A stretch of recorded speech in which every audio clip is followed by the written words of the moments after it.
మీరు రోజు తీసుకుంటున్న మల్టీవిటమిన్స్ మీకు మంచి చేస్తున్నాయా, చెడు చేస్తున్నాయా? మనమందరం ఆరోగ్యంగా, సంతోషంగా, ఎనర్జెటిక్గా ఉండాలని అందరం కోరుకుంటాం. బట్ దానికోసము ఈ పిల్స్ వాడితేనే అవుతుంది అన్నది ఎంతవరకు నిజమంటారు? బట్ ఇన్ని వాడుతున్న మల్టీవిటమిన్స్ ఉన్న క్రానిక్ డిసీజెస్ ప్రివెంట్ చేయడానికి దేనికి పనికి రావట్లేదు.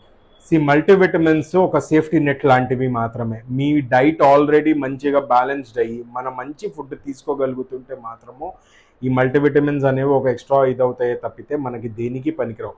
పనికి రాకపోవటం పక్కన పెడితే విటమిన్ ఈ లాంటివి వేరే వేరే అండ్ మల్టీవైటమిన్స్ తీసుకోవటం వల్ల లాంగ్ టర్మ్లో చాలా ఎఫెక్ట్స్ ఉంటాయి. సో ఫ్యాన్సీ మార్కెటింగ్కి పడవద్దు, రకరకాల కలర్ఫుల్ చాలా హెల్దీ డైట్స్కి వెళ్ళొద్దు. మీ రియల్ హెల్త్ మీ రియల్ ఫుడ్లో మాత్రమే ఉంది, కానీ ఒక ఫ్యాన్సీ ట్యాబ్లెట్లో లేదు. సో ఈసారి నుంచి మీరు ఏమైనా పిల్ నోట్లో వేసుకునే ముందు ఒక్క నిమిషం ఆగండి. ఇది నాకు నిజంగా అవసరమా లేదంటే అడ్వర్టైజ్మెంట్ చూసి నేను వేసుకుంటున్నానా అని ఒక్కసారి ఆలోచించండి. మీకు ఏమైనా డౌట్స్ ఉంటే మీ డాక్టర్స్ని, మీ ఫార్మసిస్ట్ని అడగండి.